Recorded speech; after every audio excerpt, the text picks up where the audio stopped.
There we go, finally. Hello, everybody. My name is Zerduku, and welcome back to another book. And this time, we're reading Psychic Kid. Are you ready for this, Sakari? Heck yeah. Alright, bring it on.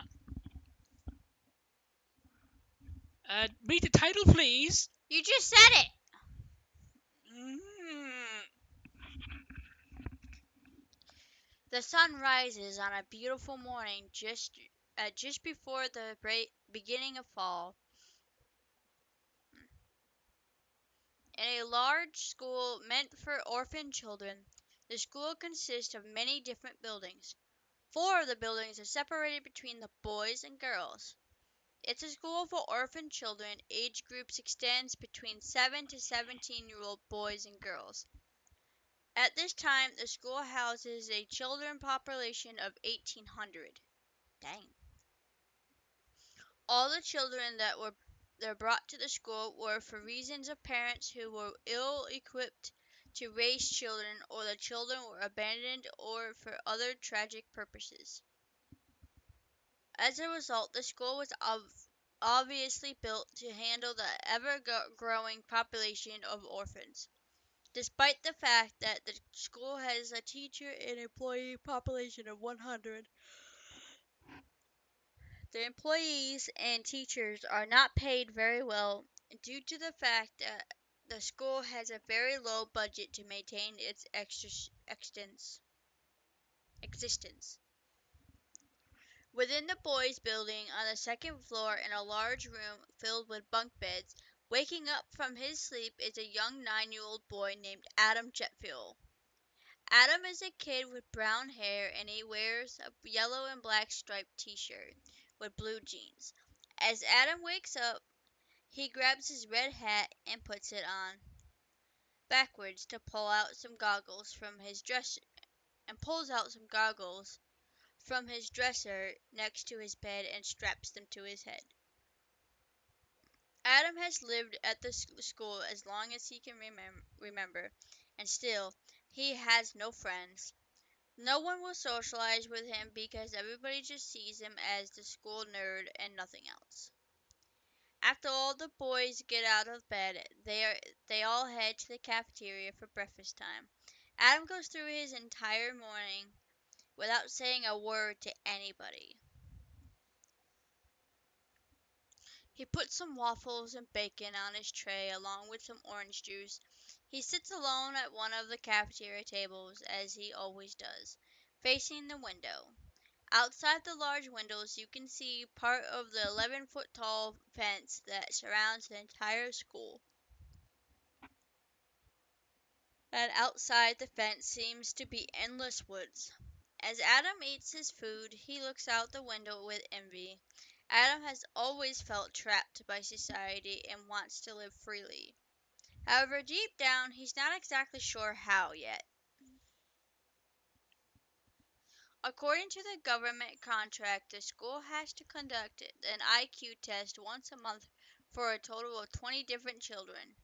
After breakfast, Adam was one of the children who was chosen for the IQ test. After 2 hours, all the tests were brought in and the teachers looked over the test results.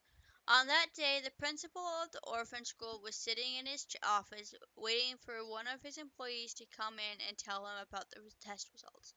As he was focusing on paperwork, he heard a knock on the door. "Come in," said the principal. The door opens and a teacher wearing a white coat with glasses enters. "Good evening, sir. I got the test results, and interesting enough, one of the students practically broke the IQ scale," said the teacher as he sits down in front of the principal's desk. "Well, which of our students did so, and what is his test results?" asked the principal. "The student's name is Adam Jet sorry, sir, I am unable to say that last name," said the teacher with confusion. "Adam Jetfuel," said the principal with a small hint of frustration. "Yes, sir, and his test results concluded that he has an IQ of 500. Damn. Yeah. As you know, sir, The school is unable to pay for the fee that requires children to be sent to more advanced schools. So what should I tell the board? Asked the teacher with confusion. Tell the board that we do have a prodigy in our school. However, we do not have it in our budget to pay for what they ask. Maybe if we tell them the truth, they will finally give us some decent government funding, explained the principal. As a response, teacher laughs. You're kidding, sir. With this economy, they will never give us the funding we need, explained the teacher. I'm well aware of that. Have Adam sent to my office, said the principal as he turns around and looks out the large window behind his desk, thinking to himself. Yes, sir, responded the teacher as he gets up and leaves the principal's office. 5 minutes later, he was called to the principal's office for the first time in his life.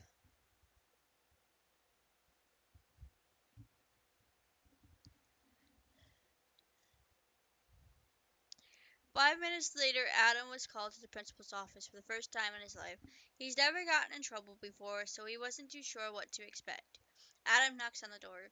Come on in, said the principal, sitting patiently at his desk. Adam responds by opening up the door and walking inside, and then he walks up to the chair and sits down in front of the principal's desk. Adam, your IQ test shows that you're an incredibly smart young lad.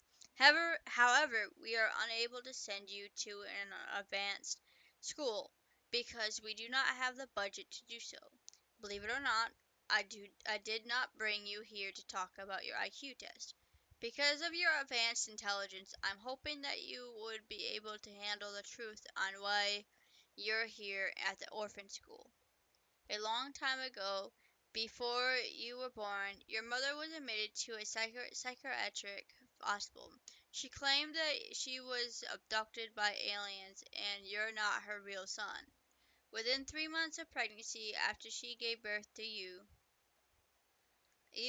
I had you put here. Since we don't know who the father is, however, I am your grandfather and I have been watching you for a long time now, explained the principal. You do know that pregnancy takes 9 months, right? Oh, did I? Yeah, I must have fucked up. Sorry. yeah. So within 9 months of pregnancy, I'm gonna fix that because of this. Eh, I hope this is the back button. Kitty types. I didn't mean nice. 9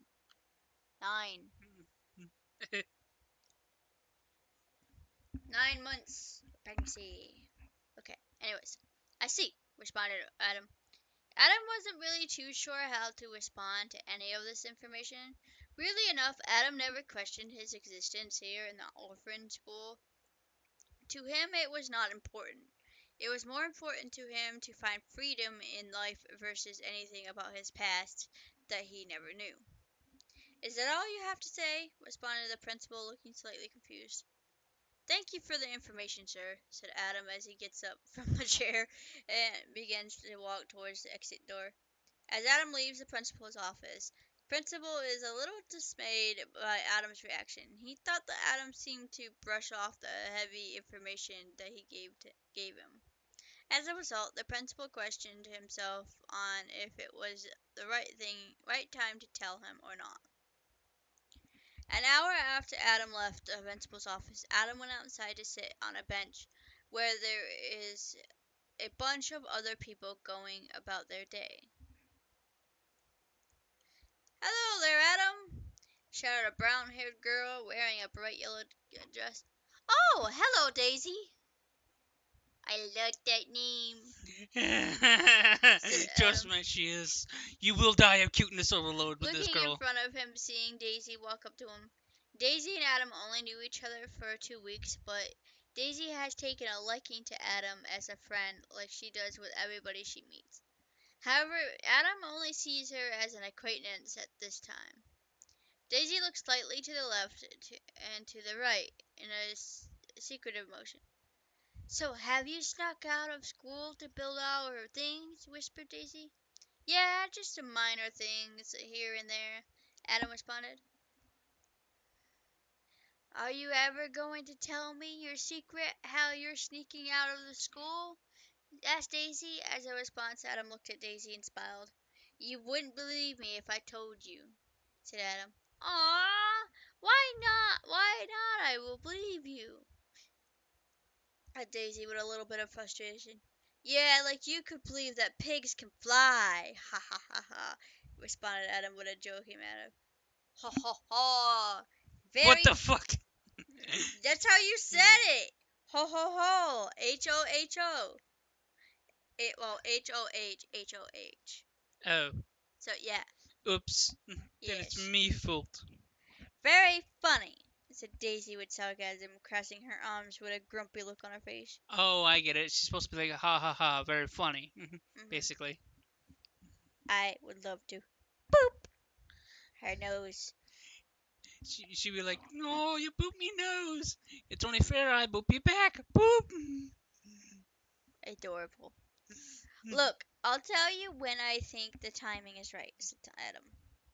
But you always say that, said Daisy with a sad face with puppy dog eyes. Now I want to give you pats. What? Pats. You know, head pats.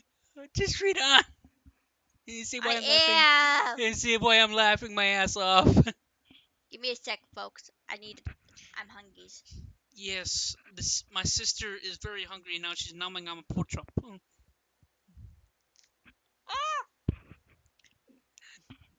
Now my sister's making a mess. Mew. Not trying to.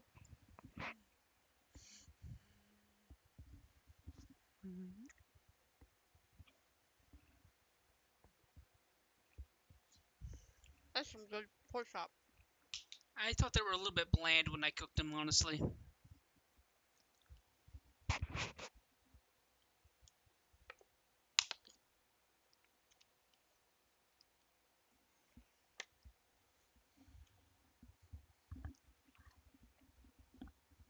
They're not bad, but yeah, could use a little bit more seasoning.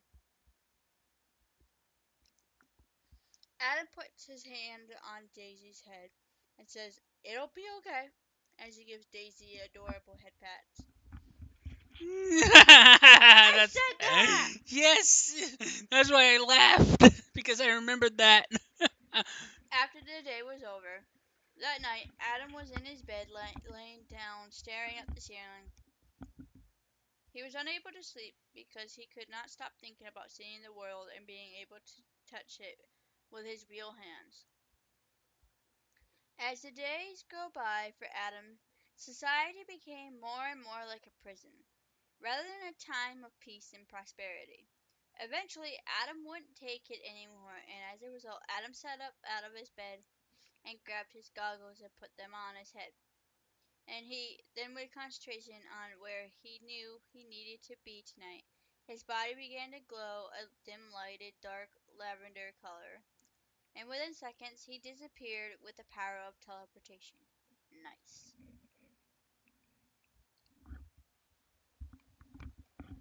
With a successful attempt, Adam teleported himself into an underground workshed, where he's been storing a bunch of metals and tools from a junkyard, to build a machine that will help him exceed freedom. Adam grabbed his old blowtorch that he put together, gathering some parts from a junkyard and a bunch of gasoline that people left behind, and he got to work with the rest of his tools on the robot. Adam used hydraulics to make sure that their arms were able to climb the vast mountains with 100% accuracy.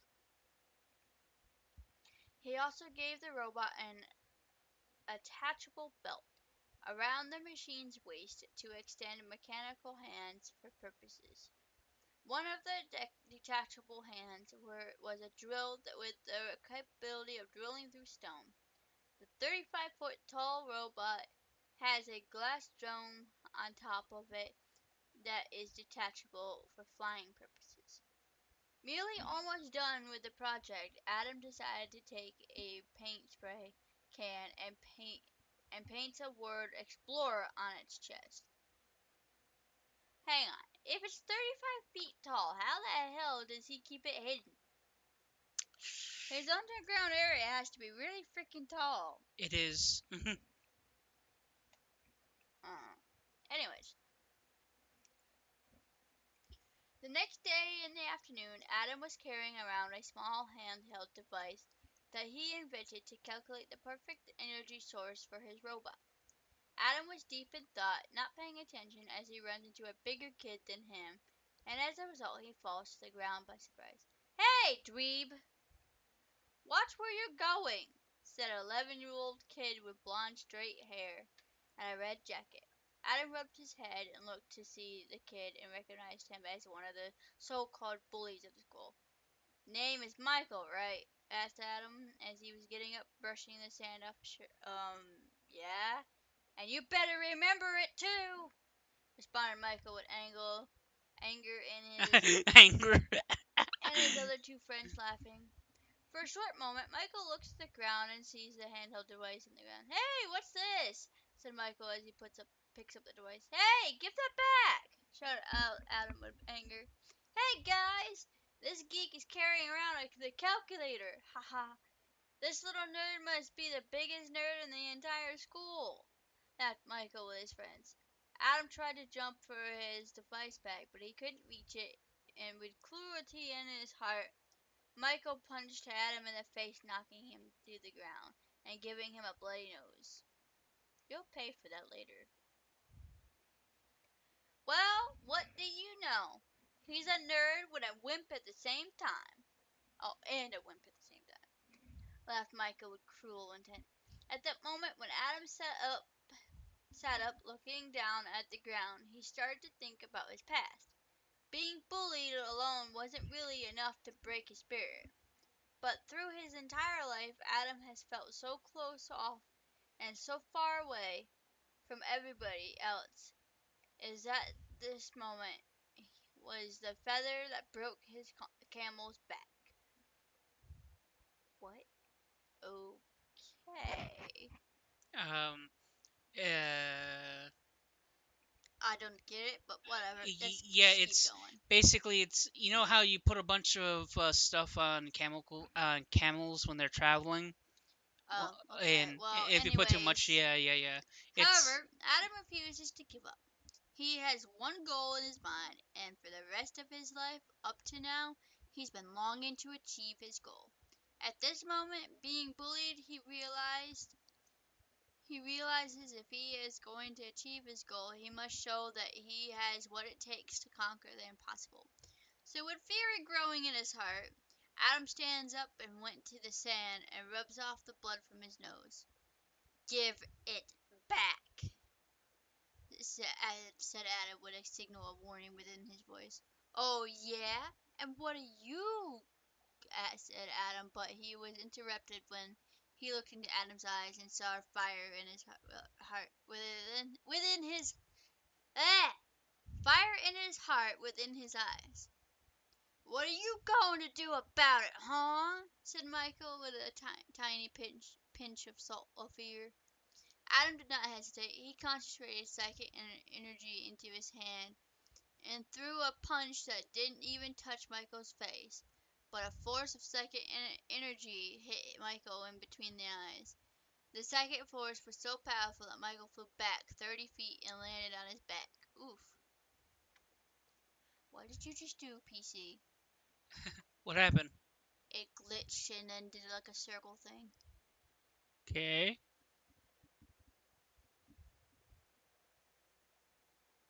Why, you little, said the two bully friends of Michael as they run towards Adam, ready to strangle him. But he uses psychokinesis to turn them upside down, levitating in the air. Hey, put us down! Shouted the two bullies. However, Adam ignores them and walks towards Michael. Please, stay away from me, said Michael as he cowers against the brick wall. Adam walks pretty close up to Michael and then stops. We as humans think we know everything. However, it is not true. There's so much in this world that has not been seen, and I want to see it for myself. I don't care if I'm not the first to see it. I just want to learn everything about this world. However, the prison of human beings is limited knowledge, whispered Adam to himself. What are you talking about? Said, who, no, who are you talking? What are you talking about? You? Said Michael, but yet again he was interrupted when he saw the look on Adam's face, with his hand out waiting for him to give it back his device. Yawns. With an instinct of unknown origin, Michael gives it back. Gives it back. Ugh. Michael gives back the device. Adam accepts the return of his device and walks away. As a result, the two bullies plummet down onto the rough, sandy ground. As Adam walks away, Michael stands up and thinks about what Adam whispered. Michael looked inward of himself and remembering what he really wants. Michael, for all his life, wants to build machines. Remembering the look of fire in Adam's eyes in his words, he started to question if he ever had it in himself to achieve his goal. An hour later, Adam makes his way to the library. However, on his way, he passes a hallway where a blonde girl wearing a pink dress was looking down the hallway and saw Adam passing across the hallway from her position. The blonde girl's name is Sabrina, and she's 13 years old. Ever since her coming of age, she's been feeling oddly attracted to the little boy Adam. Normally I'd say ew, but this was like weirdly interesting. Anywho, let's continue on. I was just hope it doesn't bother you too much. She's 13, he's 9, so yeah, it's kind of weird. It is, yeah, but that's the point. Deep in her psyche, she knows that she should not be feeling this way towards someone who is younger than her. Every day that she sees him, she struggles with her inner demons. Between right and wrong, Sabrina asked a 14-year-old girl wearing a turquoise colored shirt and long black hair. Yes, Sabrina responded, turning her head to her best friend, April. Hey, the month I was born in. Yay! Is there is something is is something wrong? Asked April with sincereness. It's nothing, Sabrina responded with a blank expression on her face as she straps her backpack onto her mat and to go to her class. As Sabrina walks away, April has a look of concern on her face. Sabrina never told her friends of her feelings. To her, they could never understand. As it is, she didn't even understand herself. The unnatural feelings of love and lust in her mind was feeling a sea of rage and turmoil in her mind. Sabrina was spiraling out of control in her mind as her mind begins to swirl around trying to find a sense of what is right. Meanwhile, Adam is in the library going through a bunch of different science books on the subject of energy.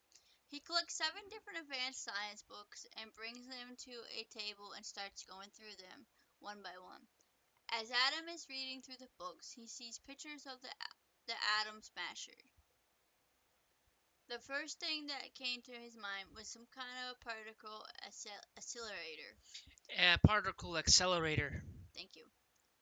However, Adam knew that the particles have to be charged to bring in efficient energy. As he's thinking, he's looking at a blinking light on the ceiling, and the first thing that popped in his mind was Nicholas Tesla. That is when he gets the idea of making a particular accelerator powered by a Tesla coil, which Tesla can coil, but yeah, go ahead. which can create supercharged particles. Science! Give me a quick second. What are you doing, Kari? My hair is in my ears. That is not a good thing. No,